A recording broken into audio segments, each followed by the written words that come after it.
evening, everyone. We're still working with Swami's wonderful book, In Divine Friendship, a book which I appreciate more and more the more I read it. So we'll start with a prayer and a few minutes of silent meditation, and then we'll get into the book. Heavenly Father, Divine Mother, Friend, Beloved God, Jesus Christ, Baba Ji Krishna, Lahiri Mahashaya, Swami Sri Yukteswar, Beloved Master Paramhansa Yogananda, Saints of all religions, dearest friend Swami Kriyananda, humbly we bow to all. Guide us that we may open our hearts in complete receptivity to your inspiration. We are your children making our way through this world as best we can. Take us by the hand. Lead us through the shadows into the light. Help us to be what you would have us be, perfect reflections of your divine love to all. Om. Peace. Amen. Let's meditate now for a few minutes. Om. Peace. Amen. Well, my friends, let's do it. So, we are up to a letter that is written in December of 1988, and he's responding to comments on his book, The Artist as a Channel. You see when I should start talking about. I was grateful that you took the time to comment at such length on my book, The Artist as a Channel. I might say that this book represents a sort of revelation, as I considered it at the time, that I had when I was 18. I am now 62, and it has taken me all these years to be able to formulate in words, and of course to refine the essential insight I had then. So I want to give you a little background to the context of this. Let's see. Let me just see what the publication dates are. 1987, so that would be the one he was working on. And let's see what this one is. 1997. This is the first edition. Yes. Okay. Swami says, this is a revelation. The book, and the book he's talking about is this one, Crystal Clarity, The Artist as a Channel. I don't know if the cover switched or not. He said it was a revelation that he first had when he was 18. This Swami tells the story in The Path. When he was 18 years old, he was in college, and his literature, I think it was his professor of literature, asked them to write an essay on the students' criteria for greatness in art. And Swamiji had a revelation. And here's what a revelation is. A revelation is when you have a direct, intuitive understanding of something. It's not like you think about it for a while and then you see how this one fits together and you see how all the ideas work. It's like delusion parts and you just know something. When Einstein understood the basic nature of the universe, the energy and matter and all of that, he said himself, he understood it in a flash. He had a revelation about the truth, and then he spent 10 years figuring out the math because he had to be able to prove to others what he already knew to be true. Let's see, when Swami wrote, what did he call this? Yeah, Revelations of Christ. The cover is such that you can't really see it very well, but Swami was writing a book about the New Testament and about the teachings of Jesus, and he didn't want to write a commentary. The revelations of Christ are the truths that Christ perceived directly, and all the New Testament and everything else is an attempt by others to put into words what they received from Jesus, but Jesus got it directly. It was a direct revelation of truth. So when Swami was 18, he had what he felt to be a revelation. He just saw what greatness was in art and why it was great. And at the time he was thinking more of literature, but when he started writing about art, he meant all creative self-expression. But the criteria that he wrote for his college essay was that you can tell the greatness of a piece of art by the quality of the light that emanates from it. And he talked about the white light that emanated from Homer, and then how the light, gradually got down, and the light of Chaucer was sort of muddy.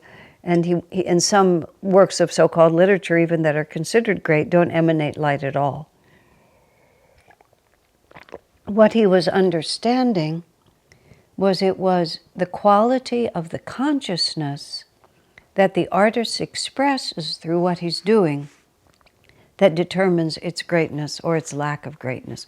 It's not technical skill, it's not even the subject matter, it's the light that comes through it. So he wrote this up as an essay, and his professor gave him an F. He flunked.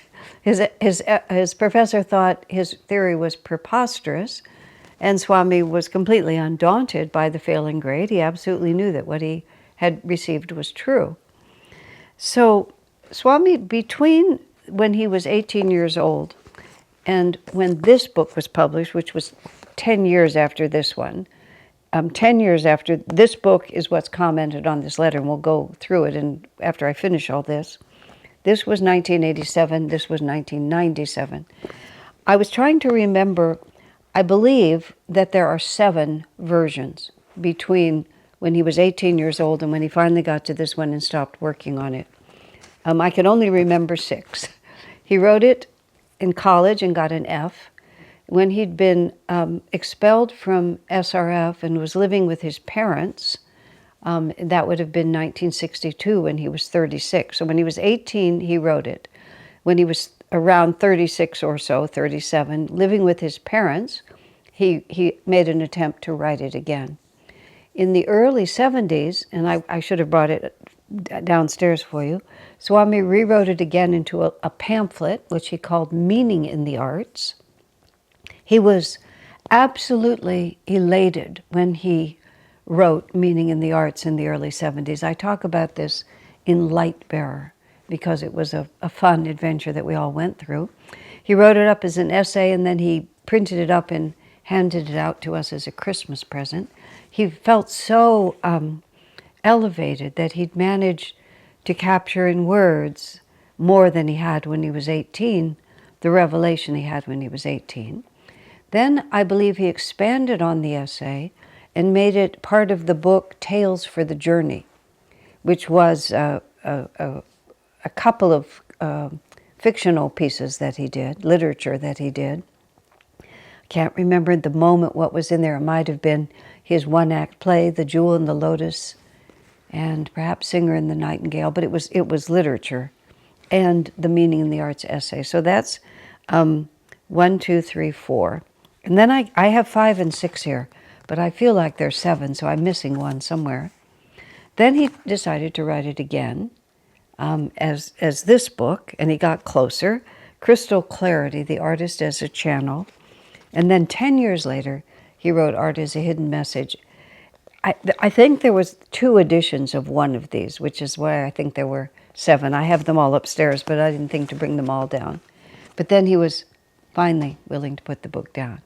Now there's a whole lot of lessons just in that, which is very helpful for artistic people to know, which is he did his best, but as he grew as a person, as he grew as a writer, as sort of lots of things happened in between, it's just he was able to revisit and then see there's a better way to say it, there's a better way to say it.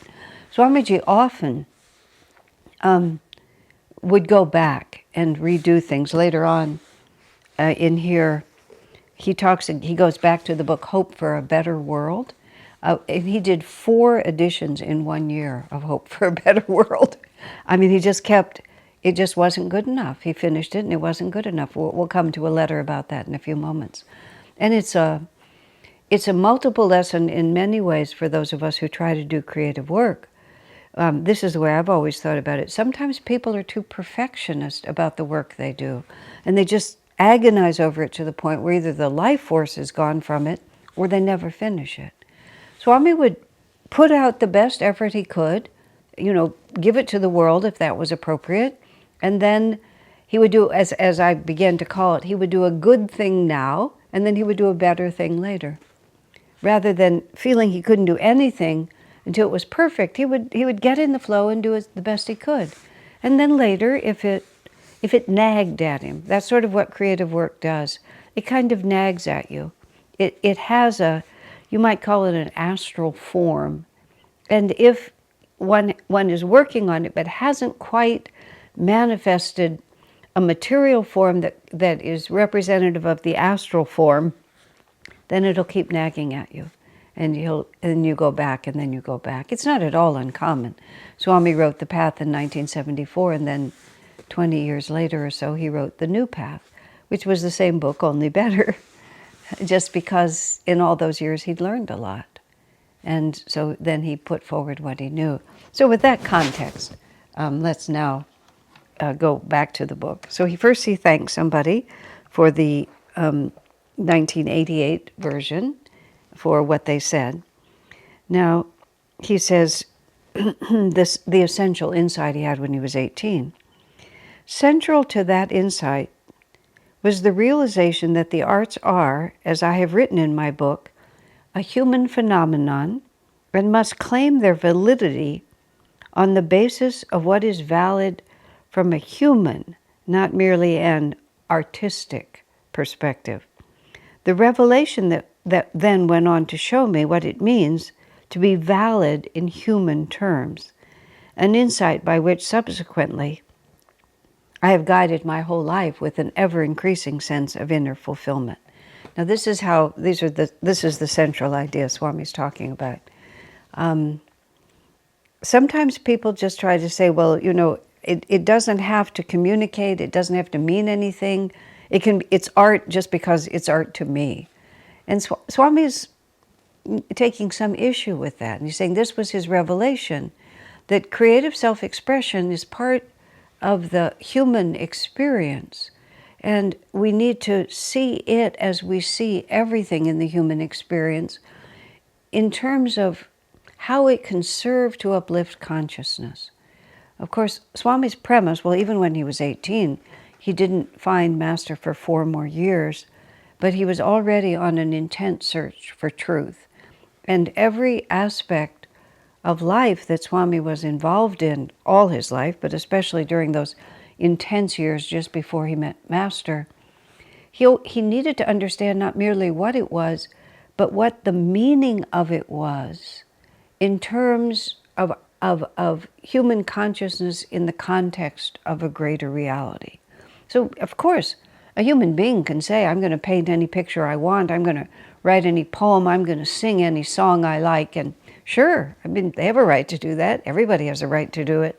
A person can call it beautiful if they want to and say that it's helpful if they want to.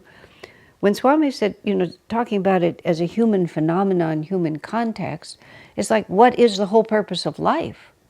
Why are we living? Why do we have this impulse to create? Is there an underlying direction and meaning to life? Or is it just a jumble and therefore we can declare any values we want? And Swami's revelation, as he describes it when he was 18, was that he perceived the uplifting potential of art, not only for the artist, but also for those who are on the receiving end of that art. And any artist can reject that principle and just say, well, but it's a little bit like, a person saying, well, you might believe in reincarnation, but I choose not to reincarnate. I mean, either it is a fact of divine law or it isn't. You may be bound by karma, but I'm not. You can make any declaration you want, but it doesn't have the power of revelation. It's just a matter of your opinion, and you're simply asserting your opinion. So anybody can disagree with what Swami wrote, but this was the direct perception of higher truth that he had, that, how does he put it, to be valid in human terms means that it has to serve the higher purpose for which we were all born. And Swami says, that's an insight which I have guided all of my life, and I found it to be deeply fulfilling. So then Swami goes on to say, I made the point at the outset of the book that art, in the sense I meant, referred to all the arts, and not only to the visual arts. I myself am an artist, though more in music composition than in sculpting or painting. Of course, he's a writer. Okay. I know what you mean by the disadvantage of the title, The Artist as a Channel. At the time that he wrote this, and I think channeling is still sort of a thing that people do, but there was a real epidemic of it. Perhaps that's the wrong word. I mean epidemic because everybody seemed to be catching the bug. And there was a lot of people who were acting as spoken vehicles for disincarnate beings primarily. Primarily they would be, either they would go into trance. It was a complicated phenomenon. Swami actually wrote another book which is called the Art of Channeling, what it means to be a true channel, or something like that. And it was a direct discussion of the phenomenon of channeling, which, to make sense out of what's going on here, is in that book Swami writes, okay, let me go back first. The phenomenon of channeling tended to be mostly people who would enter into some kind of a trance.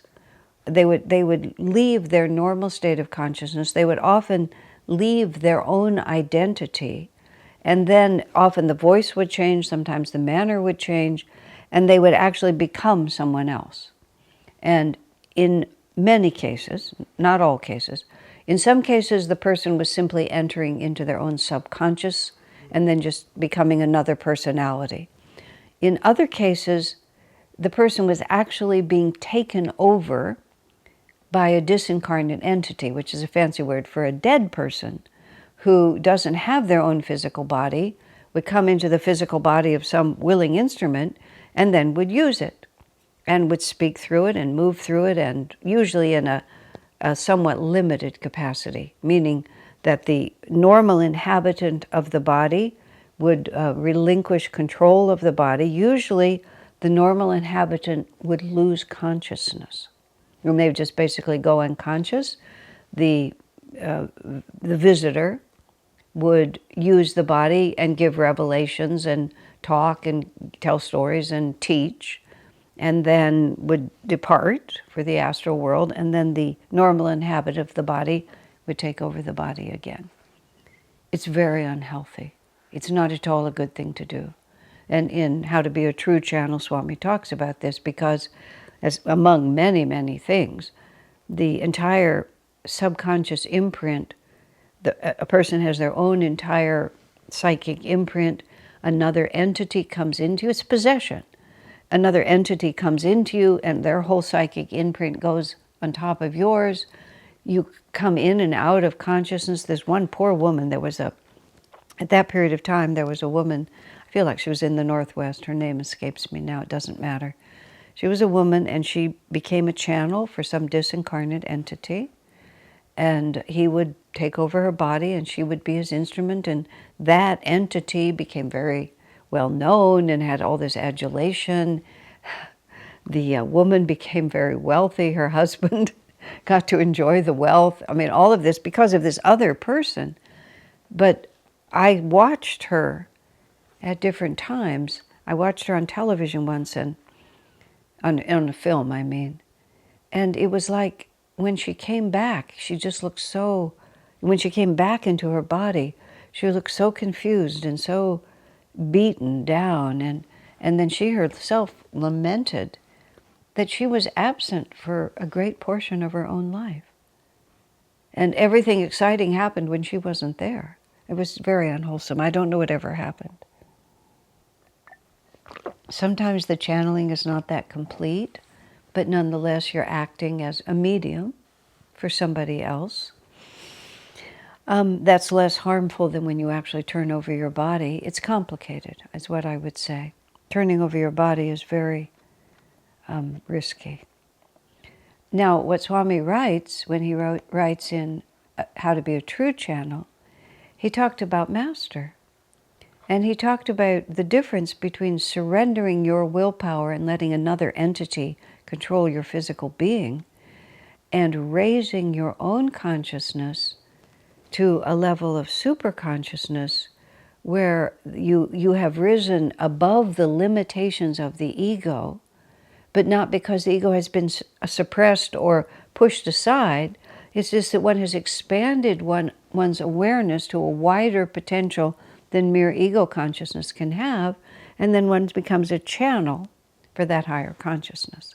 And when Swami talks about Master being a channel, he said it was so natural to him and it was so integrated into who he was that it would never cross your mind. I mean, there was no moment of transition and coming in and out and becoming someone else and some strange new voice.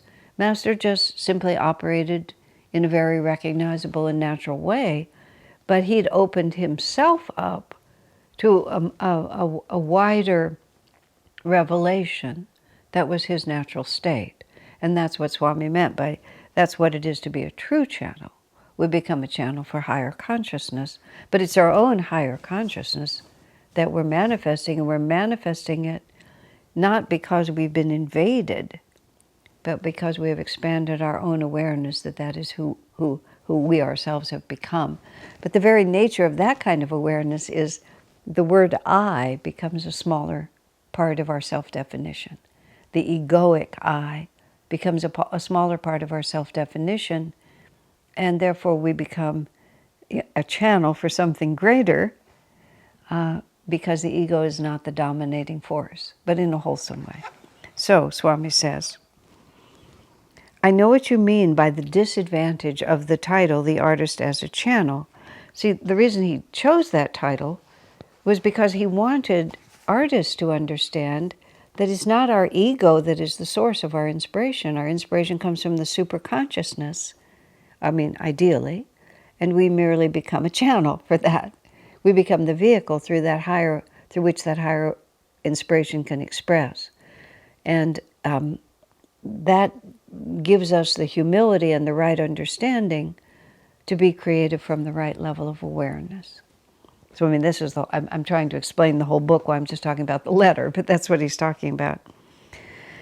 The book doesn't in any way refer to channeling in the popular contemporary sense.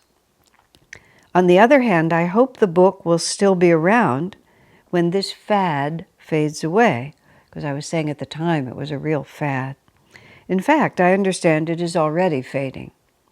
Meanwhile, the advantages of the title struck me as outweighing the disadvantages, for the very reasons you advanced.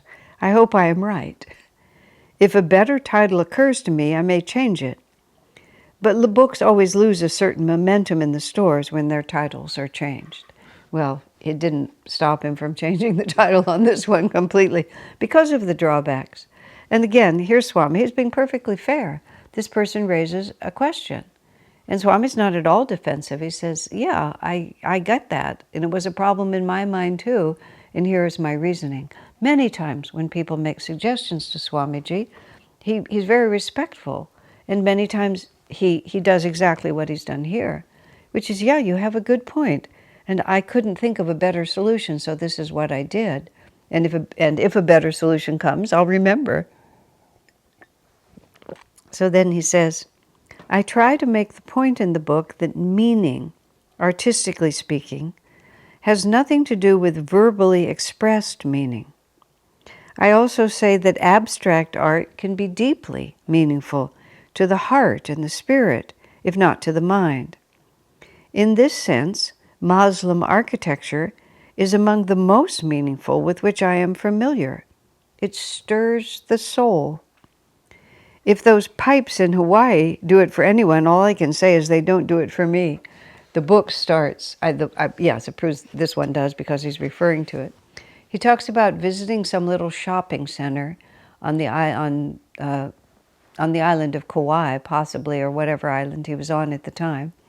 And he went to this little shopping center, and there was this huge sort of these pipes, just sort of kind of like dominating this rather humble little shopping center, just pipes like this.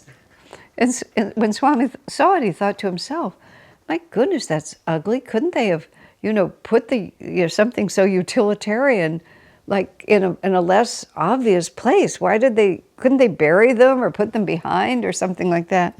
And then he was astonished to find out that it wasn't utilitarian at all, it was art. There was this collection of pipes, and it was called art.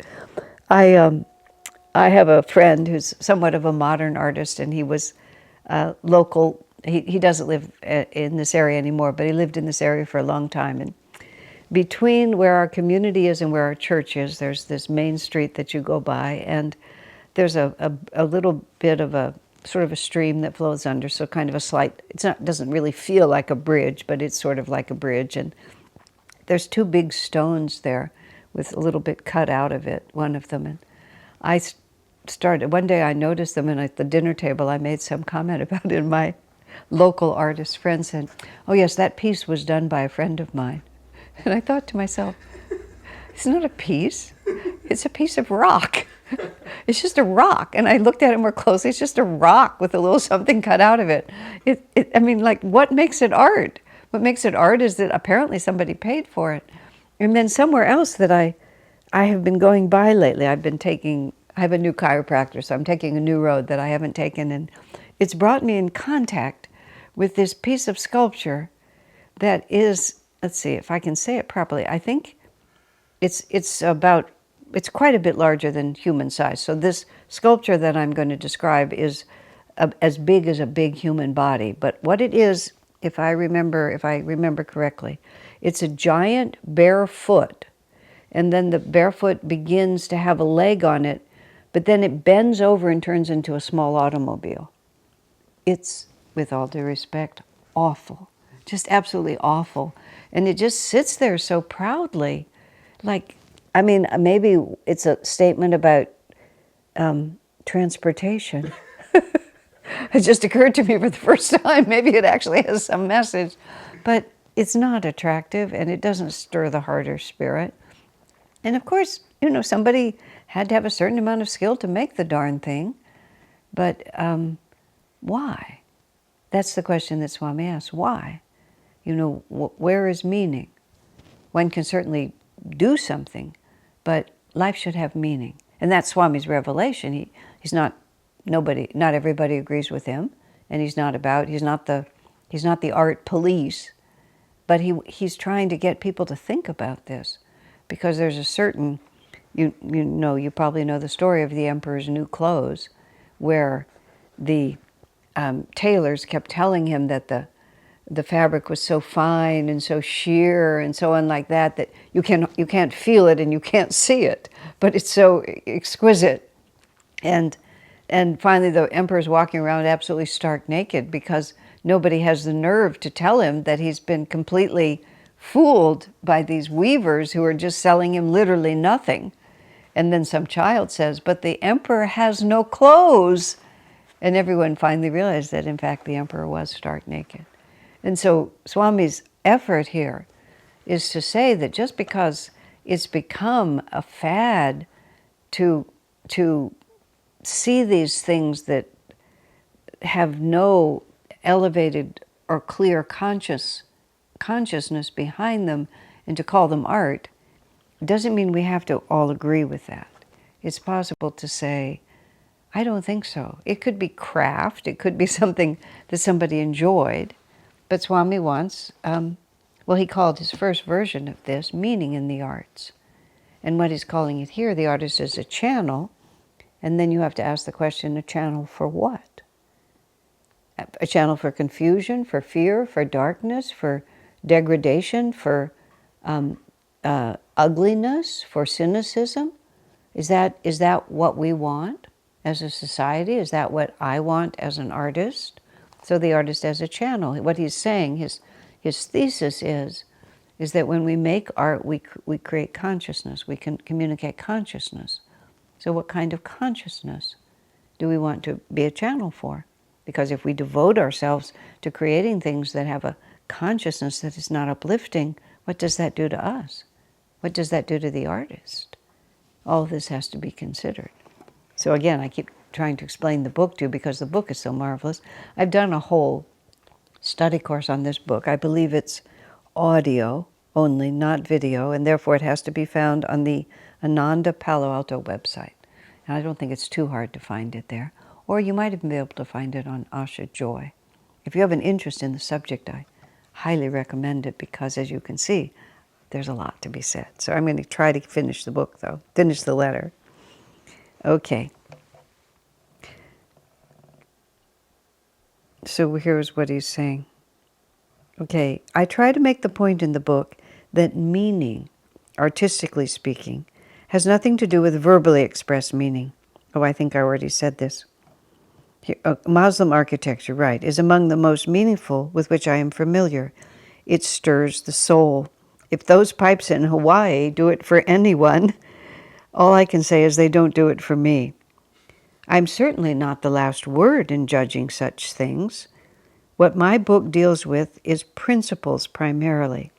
These principles stand, I think, even if one or another example fails. So you see, I'm not the one to judge. He's not trying to judge what's going on. He's trying to express important principles in the ideal of artistic expression, and that he's inviting others to consider these principles and see if there would be benefit to individuals or to society if we were more willing to live by them. Swami's here to change the world. And I remember in the early 70s when what was actually happening was our neighbors, most of our neighbors had moved up to our area of the world because they wanted to drop out from society completely. Many of them made their living growing marijuana, which was completely illegal at the time. And they wanted an underground, independent life. Then Ananda gets planted in the middle of their neighborhood, the San Juan Ridge. It's not exactly a neighborhood, it's a rural area. And we start advertising to the whole world and inviting everybody to come and see us. And the absolute last thing they wanted was the whole world to come traipsing through their place, their part of the world, and bring all this attention and energy to the San Juan Ridge. So we were often at war with our neighbors in certain ways. I mean, we at war in the sense of we just disagreed. We had certain values in common, and then we just diverged. So what was going on at the time is that we had a big mailbox that was on the street. And the street was just a rural road, and the mailman would come and he would put the mail into this big box, and then someone would drive out our quarter-mile driveway and pick up the mail and take it into the heart of the community. Over time, as the community grew and the whole area grew, the mailman started coming in to the community, and he just left. We had our own mailroom, and he left it there. But for the first 10 or even 15 years, it was a rural route, and the mailbox was on the street. But somehow, some mischievous neighbors decided to express their disapproval of Ananda's presence there by vandalizing that mailbox. And it got to be kind of a competition between the people who made the Ananda mailbox and the people who kept knocking it down. And it would just be every few weeks there would be a chapter in that. I'll finish the story, although what I'm going to say was finally, the man who was in charge of it, who took it as a challenge, he sank a pillar of concrete 4 feet down, and then there was a pillar of concrete and a concrete like this, and a metal thing bolted onto the concrete. I mean, it was strong, and you couldn't knock it over with a car because it was all concrete, because they'd been knocking it over with a car. If you tried to ram it with a car, you were ramming a concrete thing, and so your car would crumple before the concrete would break. So that lasted, actually, it might have even lasted a year or two. It certainly lasted many months. until somehow they managed to shear off the bolts and just take the top off. And that was basically the last of it. And after that, our Ananda mailman would be at the end of the driveway when the rural route came, and if he happened to miss it all, the bag would just be set on the pedestal, and then our mailman would take it, and that was the end of it. In one of the days when it was going back and forth and we were enjoying the drama of the mailbox, and I came to tell Swami that yet once again they'd figured out a way to knock the mailbox over. Swami was very good-natured about it, and the dome, which is presently the living room of Crystal Hermitage, was his whole house. But there were partitions dividing it into areas because it was a dome and the ceiling was high. The partitions were just visual. They would go like 8 feet up, and then there would be another 8 or 10 feet because it was a big dome.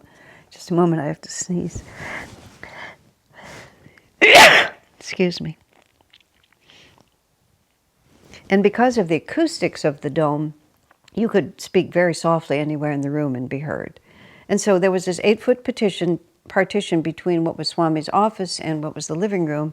I was up in the kitchen. Swami went around the partition and went to his typewriter and started to work. This was before computers. He types for a few minutes. Then his voice comes booming over the partition.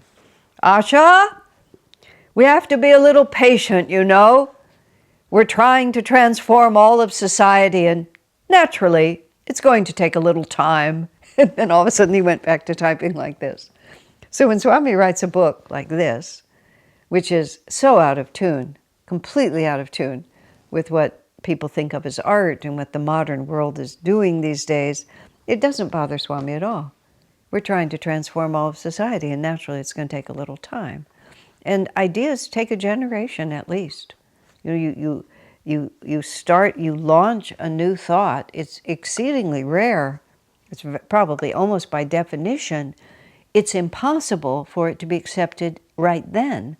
Because if it's an idea that's more advanced than where the population is right now, the population as a whole won't accept it. They just won't accept it. But if you're going to be leading society instead of just frolicking in the middle of it, then naturally you have to be out of tune with the times. You have to be out of tune with the times, or else you're not leading the times. That's Swami's comment about Michael Jackson when he was a worldwide phenomenon. Swami remarked he was perfectly in tune with the times. And one of our friends, for a period of time, this popular music group, I don't know if it would still have been called rock and roll. It was in the 70s. I don't know what the genre would have been called. They had the #1 album in the world. They traveled the world, and they spoke, they performed to the stadiums. And the whole band, but especially the leader of the band, became quite devoted to Ananda and to Swami. And the leader of the band, who was the main songwriter and main singer, had kind of sang in a somewhat nasally tone, and his poetry was good, but it was a little, sometimes you couldn't quite get what it was. So Swamiji really wanted to help him. And he said, I could teach you to place your voice better, and then you would have a fuller tone. It wouldn't be so nasally. And then Swami also said, I could help you with the poetry of your lyrics to make it more clear and more crisp. And this man, who was popular not by accident, he was very conscious. He was so dear. I remember he said, "That's so kind of you, sir. I deeply appreciate the offer, but if I did either of those things, I would become completely unpopular overnight." He said, "My voice sounds just the way they want it to sound, and if my lyrics were any more clear, no one would want to hear them." Because that was, he was in tune with the times. And Swami just laughed. It's just like, yes, of course. He said, I'm completely out of tune with the times. So he's writing this book because someday, and it won't be too long, someday people will rise of their own understanding to this, and then suddenly they'll notice. That's what I feel about most of what Swamiji has done. I wrote that in the introduction to Lightbearer. That Swami Kriyananda has created an entire, encyclopedia of what, how to live if self-realization is your goal. How to be an artist, how to be a parent, how to be a school teacher, how to be a businessman, how to be a leader, how to be a meditator, everything. It's all there. It's 150 books. He's just gone through all of the possible areas of life, how to be married, how to be a monk. But some people care, but not very many. But the time will come, I deeply believe, I mean, it doesn't have to be true, but I believe it to be true, when one by one, or society as a whole, what we're doing stops working. It's sort of, it's going to collapse of its own weight, whether the meaninglessness of it for individuals or the whole society, just crashing and burning. And when either the whole society or one by one, people need another way of living, then it will happen by magnetism and divine grace that Swami will be discovered. The life of Ananda will be discovered. Swami made a very interesting comment, and he said it more than once. He said he believes that history will show that the most important thing going on right now is Ananda, the community lifestyle, self-realization as the goal, just countless principles, because we are the future. And if you are the future, by definition, you're not that popular in the present, or else you would be the present. So it's just very interesting to watch when Buckminster Fuller, who had a lot of very innovative ideas, someone said to him, are you discouraged because nobody's listening to you? His answer was, not at all, he said, not at all. He said it always takes at least 1 or 2 generations before innovative ideas are accepted. So that's where we are with all of this. So Swami's getting the principles clear, and that's what matters. On the subject of the masculine pronoun, yours is the second complaint I've had. Now, this was Swami, this was the bane of Swami's existence, was that he considered the masculine to be the impersonal pronoun in English. And he spoke 8 languages or so. He was familiar with 8 languages. He said many languages have a neutral pronoun, and we have one, which is it. But we still, but when they don't have a neutral pronoun, the impersonal pronoun is he. In the present climate, even in the 80s, that was an unpopular idea. People were fighting against it. The thing about it is, which is it's a losing battle, which is the masculine is more impersonal than the feminine. And I'm not talking men and women, I'm talking yin and yang. Yang is a more impersonal vibration than yin. So if you're going to choose one or the other, he is the right one if you want to be impersonal. However, the whole discussion has become fraught. And Swami was so dedicated to style and to rhythm and to vibration that he just wasn't going to do it. And he also thought it was a fad, and he didn't entirely approve of it as a fad. Don't misunderstand. He was completely gender blind. He was more than gender neutral. He was just gender blind. It just didn't make any difference to him. However, rhythm and vibration in writing mattered to him a lot. So he said, yours is the second complaint I've had, but as you yourself point out, it is cumbersome to write he/she, etc. My suspicion is that we'll all go back to the traditional use of the masculine pronoun to express not men only, but an impersonal reality that includes both men and women. Certainly I don't think of men when I use he impersonally. I'm forced rather to think men and women when I say he, she, etc. The point being there that the yin-yang principle, which is a more neutral way to say masculine and feminine, but it's the same concept, transcends the presence of men and women. It's a cosmic principle. That's why yin and yang is easier to understand. When people say yin and yang, they don't suddenly feel we're talking about men and women. We're talking about the yin-yang, which is the perfect circle divided into 2 perfect halves. And that's reality. Morning and night, sunrise and sunset, and dare I say it, male and female, light and dark, rain and sunshine, winter and summer. It's everything. Yin and yang is the fundamental building block of all of creation. But when you say, so Swami says, when he says he's just thinking of human beings. But when you say he, she, he says you're all suddenly thinking men and women, and it's not what he means when he wants to be impersonal. However, I'm not sure if it's in this book or if it's in another book. Swami was forced to write a disclaimer at the front of one of his books, and it might be this one, where he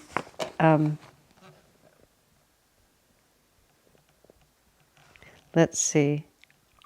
Here it is. He right when he put it out 10 years later, he wrote a disclaimer at the beginning about.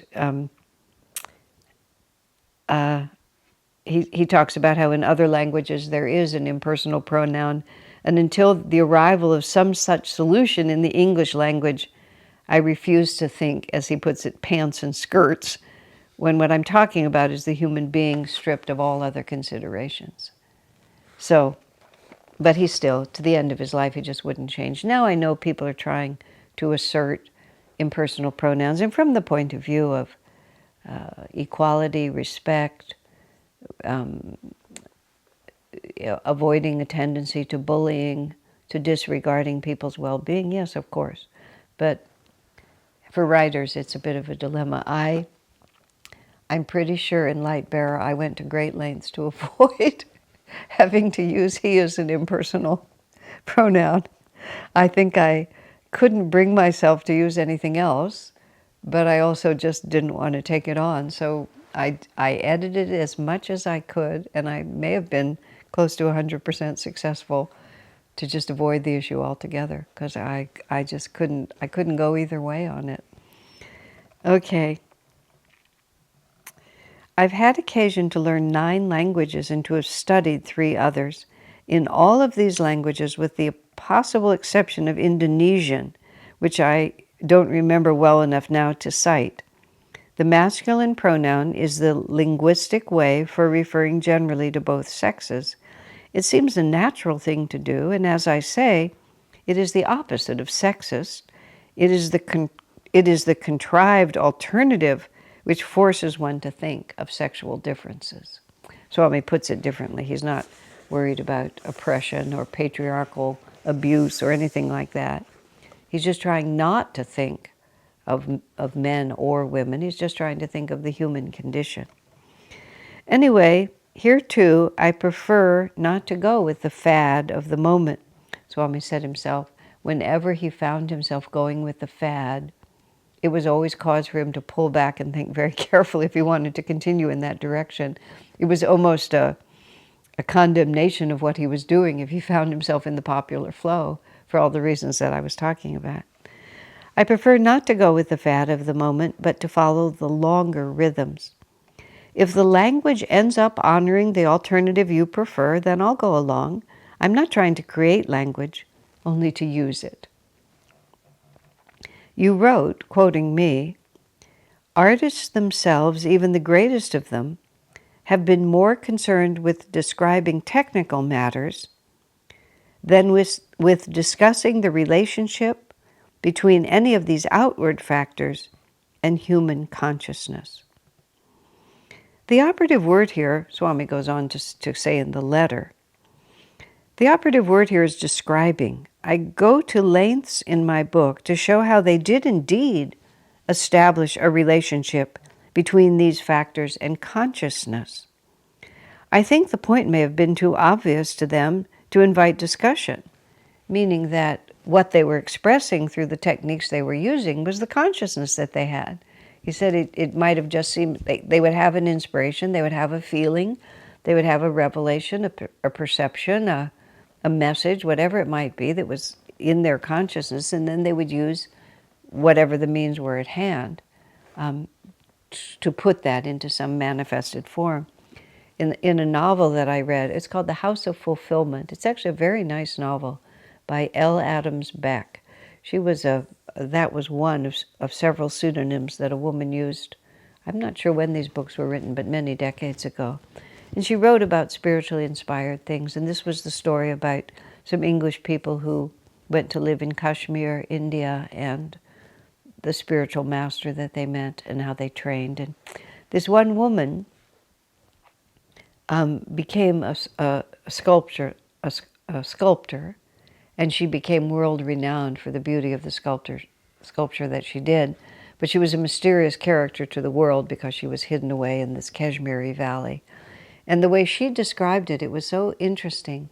She had gone through this long period of sadhana with her spiritual master, and then had achieved a certain state of enlightenment. And from that state of enlightenment, she knew that she was going to be she was called by God to translate that state of enlightenment into some form of art, and then to give that art to the world. And from that state of enlightenment, she could see that she could translate that consciousness into any number of forms. And she didn't know if she would be a poet, or if she would be a musician, or if she would write literature, or if she would be a sculptor or a painter. And as it happened, she took that consciousness and put it into sculpture. But from the point of view of the consciousness, she realized that the means that she expressed it was quite secondary to the consciousness she had to express. And I mean, it was just literature, but it was still the truth. I mean, it was a story, but it was a true principle expressed through the fictional character. That's what Swami's talking about here. Artists tend to talk about the technical means by which they express what they're doing, and they talk less, they describe less the consciousness that they're expressing, because Swami says it just, I go length in my book to show that artists did indeed establish a relationship between those factors in consciousness. At any rate, if you are familiar with any statements made by artists to the contrary, you are better read than I, a possibility which I grant cheerfully.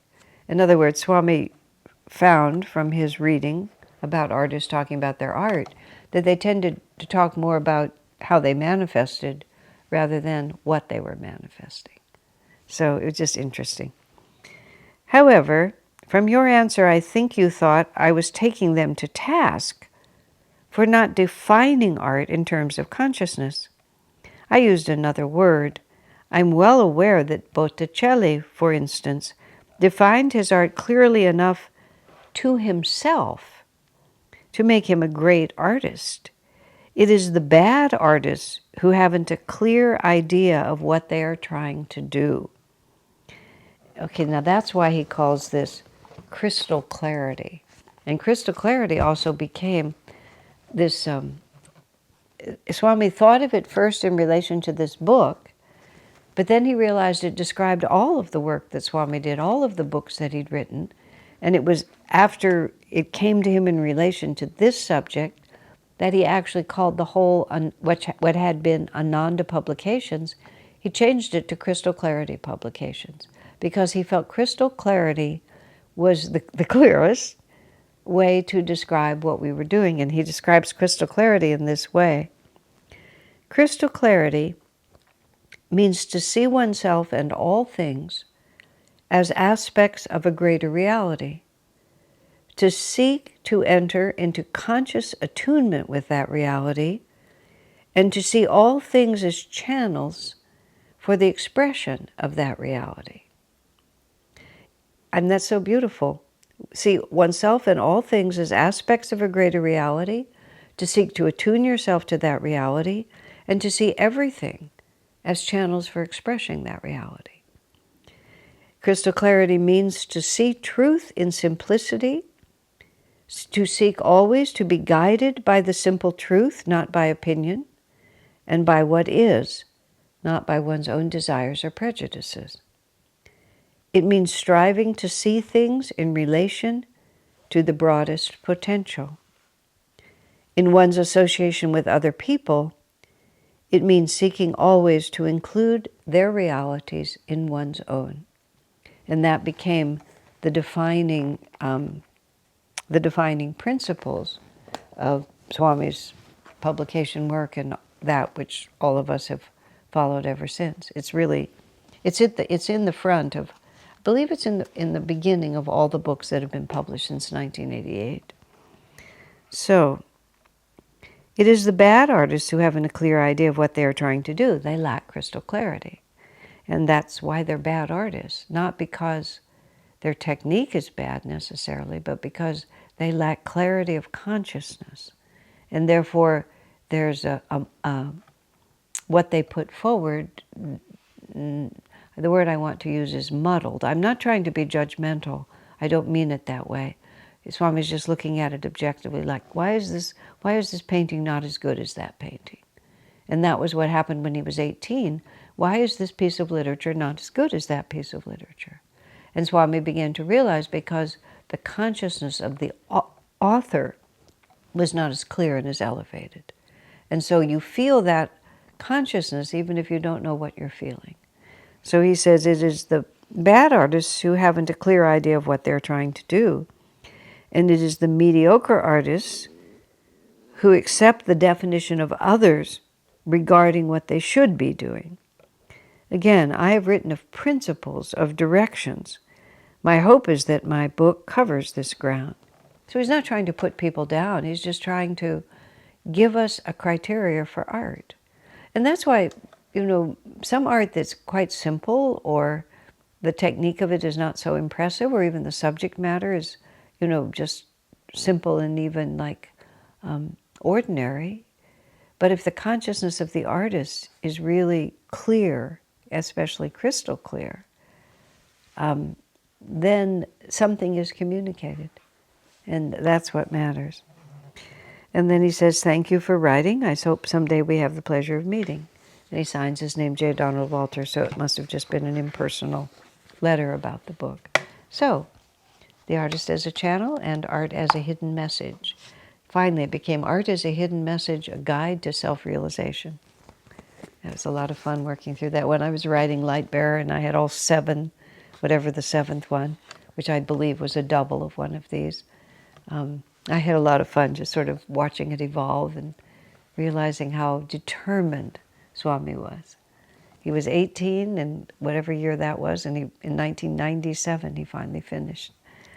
Okay, so this one is now, this is about hope for a better world. This is the letter about the multiple editions. This is when I think he was just trying to explain, because he published the book, and I think they printed it, and then he reworked it, and they had to throw away that whole printing, and they had to print it again, and if I'm not mistaken, it was 4 times. And maybe 1 or 2 of them got changed before they actually had many copies, but I'm not sure. So Peter Shupi, who's now called Dharmadas, was working with Swamiji. Nirmala was a book designer, and Dharmadas did the typesetting and a lot of the mechanics of publishing a book. And when Swami started working with Dharmadas on this, it became much more of a cooperative effort. And Dharmadas was able to tune in to what Swami really needed as they went along. And so things got a little better. So it's a big help having Dharmadas send me the page proofs. Reading it in that format enables me to see things I'm more likely to miss on the long lines of the typing page. This time, though, he says, it really is final. This is August 22nd, 2002. Once this began to happen, Dharmadas would set the pages and then print them and then give them to Swami. Whereas before that, Swami wouldn't see the manuscript as a book until the whole thing was done. And that finally Dharmadas figured out that was not really the best way to do it.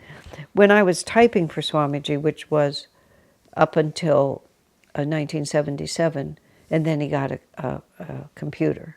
Before that, computers weren't invented. And so I typed it for him, and he edited and re-edited, and that meant I typed and retyped. He had to have an absolutely clean page. If he put 1 mark on it, I had to retype the whole thing. He had to just look at a completely clean page. But the difference between a manuscript, 8.5 by 11 page, and the way it looks when it's all set like this, it looks different, and it feels different. And I know how it is. I don't have it memorized, but there's a little verse that's called Ode to the Typographical Error. And the ode to the typographical error is about how minute and invisible the typographical error is until the book is published. And as soon as it's published, the only thing that shows on the page is the misspelling. And it becomes as big as the whole page, and it breaks the heart of every proofreader and copy editor. But you couldn't see it before because it was so small. And it shape shifts, is what you want to say. And Swami felt that about good writing. Sometimes he would just look at the printed page and he would think, how could I possibly have let that go through? But it looked different. So he began to work much more with page proofs much earlier in the process, and that began to help a lot. Excuse me, Saganish, that door has come open and it's a little cold. Thank you. Okay. So he says, this time, though, it really is final. What I've done, of course, is work from the published book. Here it is. This will be the 4th edition in a year, a bit of a record. I'll spare you and myself the gory details of why and how. So he actually then goes on to say something else. Hope for a Better World. It's called Hope for a Better World, the Small Community Solution. And I don't think I have a copy to wave at you right here, not that it matters. I have them upstairs. I think I waved it at you earlier.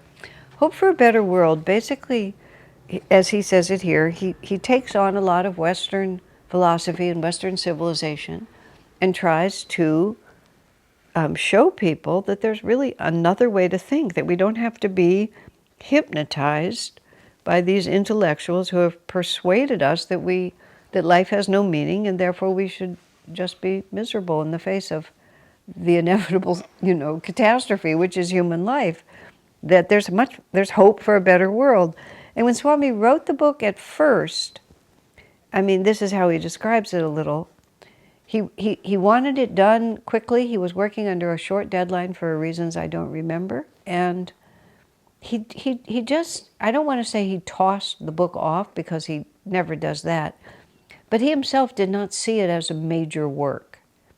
And like when he was working on, for example, the essence of the Bhagavad Gita, which was the most important book he's ever written, it didn't take him a long time, but no amount of effort was too much on this book.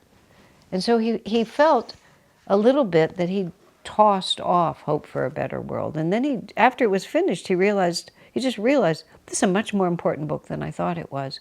So he went back over it with a more serious hand, 3 more times, apparently. That's why he says, I'll spare you and myself the gory details of why and how it happened that I have 4 editions in 1 year. The main thing is there was a certain urgency in getting it out and deadlines. I couldn't devote the time I gradually came to realize this book needs. What I see I've done is take on the big guns of Western thought. I've had to do it impressively. Most of the subject matter being dry, I've had to work it, to make it interesting and entertaining, and also irrefutable. It isn't my usual stomping ground, so I've had to work on it all the harder. I remember now what he was saying. He was working on it because he felt, I think this was the book, yes, Hope for a Better World. Somebody gave him a book, and I'm a little vague about the details, but it was, the great books that molded Western civilization. And Swami was on an airplane, and someone handed a long transatlantic flight, I think, and he was reading it, and he just felt that the fact that these books had molded Western civilization was nothing to be proud of. It was actually something really awful. And it occurred to him while he was on the plane, it occurred to him as a compelling commission from the divine, that there was an answer to this way of looking at the world, and that Master's teachings and Swami had that answer. And the inspiration to write this book, the commission to write this book, came just as Swamiji was hoping to write more and more for devotees, and more in a devotional way. This, like the Bhagavad Gita book and the Revelations of Christ, came afterwards. And he was really wanting to shift gears away from arguing with worldliness. What he really wanted to do was to inspire devotees to love God more. And yet this book came to him, and the importance of it and the compelling need for it, and so he accepted it. But there was a push and a pull within him. He just wanted to get it out of the way. And so he had to do it 4 times because of that attitude, because he finally realized he couldn't toss it off. It had to be done that way. So, but I've realized increasingly that this is an important book and deserves the best I can give it. So he was apologizing to the publications department for the inconvenience of this. Swami wasn't casual about these things, but he felt the long-range impact of his books was infinitely more important than the short-term convenience or economy of what was going on. So he knew that Hope for a Better World will have its reality at some point, and it needs to be good. It's an important book. So, now this is a letter written in August 26 of 2002. First, he thanks the person for sending an article. As for your question, yes, I find lecturing and writing surprisingly different. In lecturing, one can convey a more direct sense of experience. In writing, one can be more exact in what one says, but it is much more difficult to convey that sense of experience. The trick in editing a talk is to bring a sense of immediacy into the written word. You know, if you listen sometimes to when people are speaking, now Swami is very erudite and extraordinarily articulate, so his lectures are filled with marvelous ideas, very beautifully expressed. But for the ordinary person, and even for many lecturers, if you listen, a lot of times it isn't really the words that are being spoken that you're receiving. What you're receiving is the enthusiasm. Now, this is an exaggerated sense, but I have a wonderful friend who's very enthusiastic, and she'll say, it was such a wow experience. And I actually do know exactly what she meant. But if you transcribe that, it was such a wow experience. I mean, you think like, what the heck happened? But that's exaggerated. But there's an element of that where the preciseness of your words when you're lecturing, especially when you're talking extemporaneously, is not essential. In fact, if you're just communicating with someone, whether you're lecturing or just having a conversation, to struggle too much to say exactly what you mean, often you actually say less. Because you're there, you can put your energy across. People pick up your vibrations. And of course, vibrations are in books, but it's a much harder medium. That's what Swami says. It's harder in the written word to convey that sense of experience. So, I had an interesting experience in this regard while writing The Path.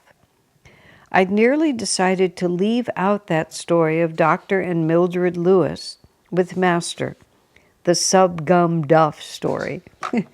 For those of you who don't have every page of The Path memorized, like some of us do, especially those of us who type the manuscript. This is a story in which Dr. and Mrs. Lewis, who were Master's first disciples in America, and they'd known each other since they were all in their 20s, so they had a very easy and relaxed friendship in addition to being devoted disciples. So the story is told about how the 3 of them were in San Francisco, and it was later in Master's life, after Dr. and Mrs. Lewis had moved out from Boston and were living in California. So now they're all in their 40s or 50s. And they went to San Francisco together. They went and had Chinese food together, and then they were staying in a hotel, and they were in adjoining rooms. And the menu had some of the words transliterated from the Chinese, subgum, whatever it was. And so there was something on the menu that was apparently called subgum something. And Mrs. Lewis was very strong-willed and always had very strong opinions about what she was going to do and what she wasn't going to do. So Master is in his room, and they're in their room, and Mrs. Mildred is tired, and she wants to go to sleep. And they hear Master in the other room, and he's saying, "Sub gum," from the restaurant. Then he says, "Sub gum duff," like that. And then he starts laughing, and then he says, "Super sub gum duff," like this. Now, Dr. and Mrs. Lewis can hear him perfectly well. Dr. Lewis knows that Master is just wanting to not sleep, and Mrs. Lewis says that she's absolutely not getting up. She's tired. She's not going to have him get her out of bed. And he keeps repeating these, and he keeps adding syllables, Master does, until Dr. Lewis is laughing and Mrs. Lewis is laughing, and then they all get up, and Master says to them, he said, "We have so few opportunities to be together. Let's not waste our time sleeping." And Dr. Lewis said then they stayed up most of the night talking and laughing and eventually meditating and just having a wonderful time together. Now, the story, it's very colorful, and he really tells all the different things that Mrs. Lewis does at one point. And so here's what Swami said. He says, "I almost left out the sub-gum duff story. I had the literal transcript of Dr. Lewis relating the story. But when he told it in person, he did something one always does when speaking. He used gestures, tone of voice, pauses, etc., things you simply can't convey in writing. Although the story itself, as he told it, was hilarious, in writing it came out flat and a bit disappointing. Then it occurred to me to try to inject into his words at least a sense of his spoken communication. It was a challenge. For instance, in telling it, he said, and Mrs. Lewis, she, accompanied by a facial expression of exasperation. What I did, and I think it worked, was write, "She turned for help to the wall." Swami says, "Thank you for writing." That was a very interesting story when Swami told it to us. From not the sub-gum duff itself, which was very entertaining, but the way he put it, he said, I had the exact transcription of Dr. Lewis's words, but I had to edit it extensively to make it sound like Dr. Lewis, which sounds, oxymoronic. You can't figure out what that actually means. But he had to make the words different in order for the vibration and the experience, and that's the word, to make the experience that you had listening to Dr. Lewis come through in the written word. He had to change the words. Now, you have to sort of step back a little bit, because you think the words are the communication, but the words are the medium through which the vibration is expressed and the experience is conveyed.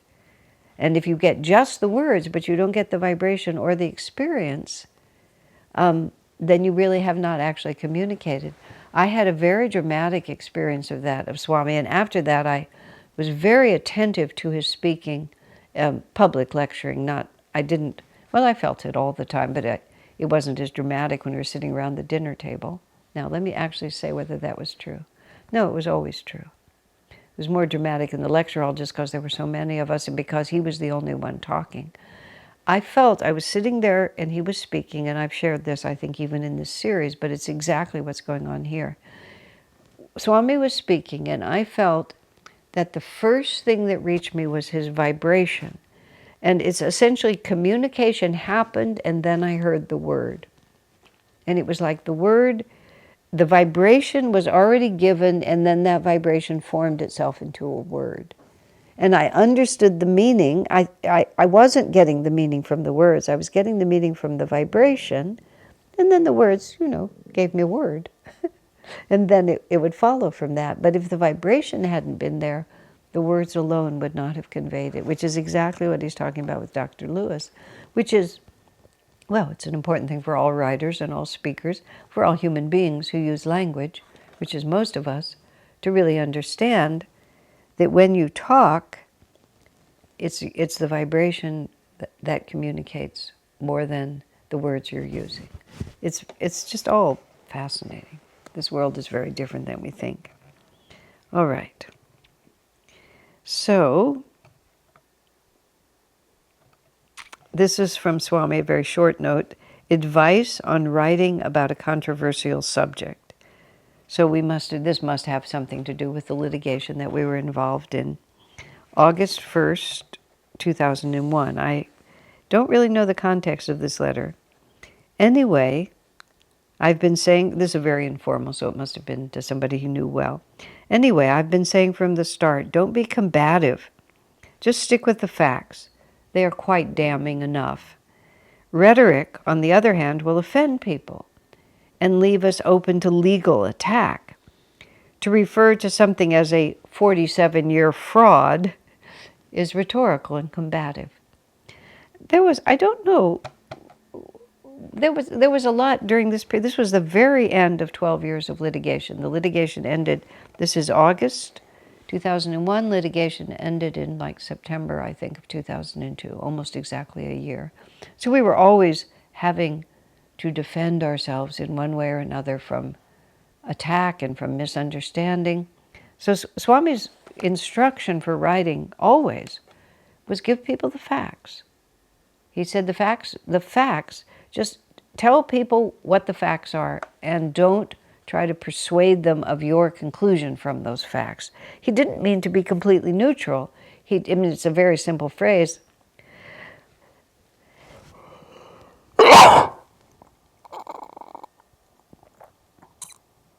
Let the facts speak for themselves. So as he says, if you describe something as a 47-year fraud, is this what you're looking for?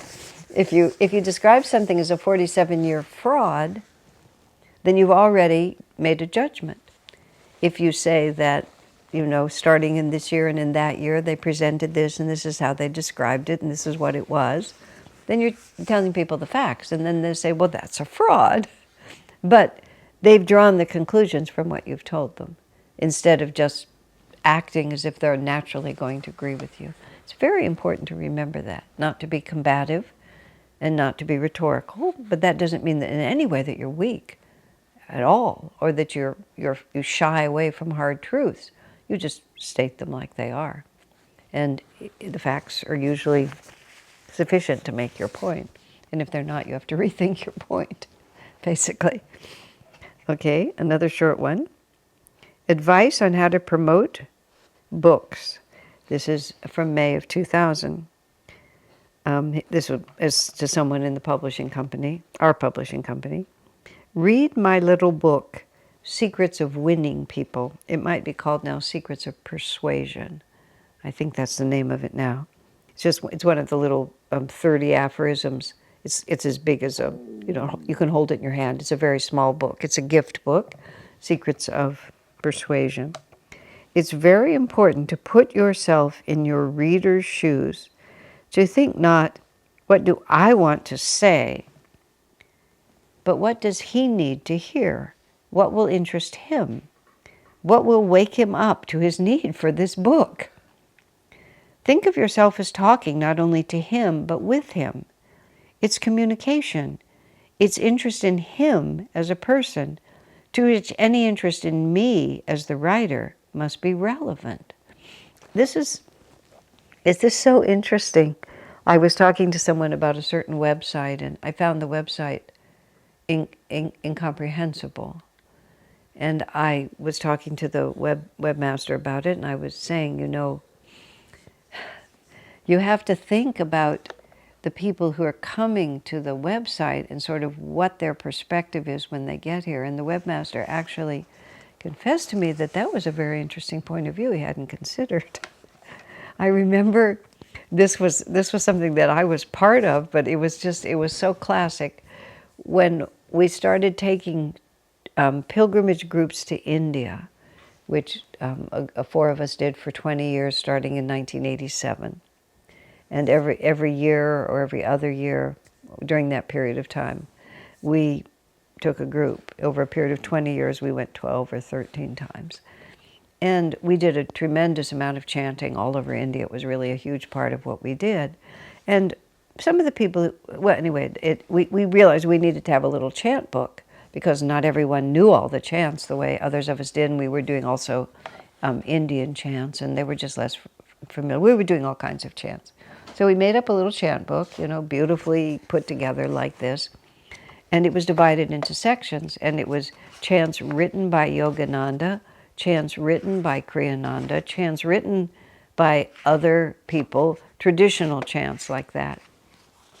We got that book there, and I realized, because what would happen is we'd start singing, and then I realized if anybody knows who wrote the darn thing, they don't need the book. And it was just like, Mamma Mia, what were we thinking? We were thinking of ourselves, because that's how we could find them, because we already knew all of them. It was just the dumbest thing, so we threw that one away. And we made it not even by title, but we actually made it by the first line of the song.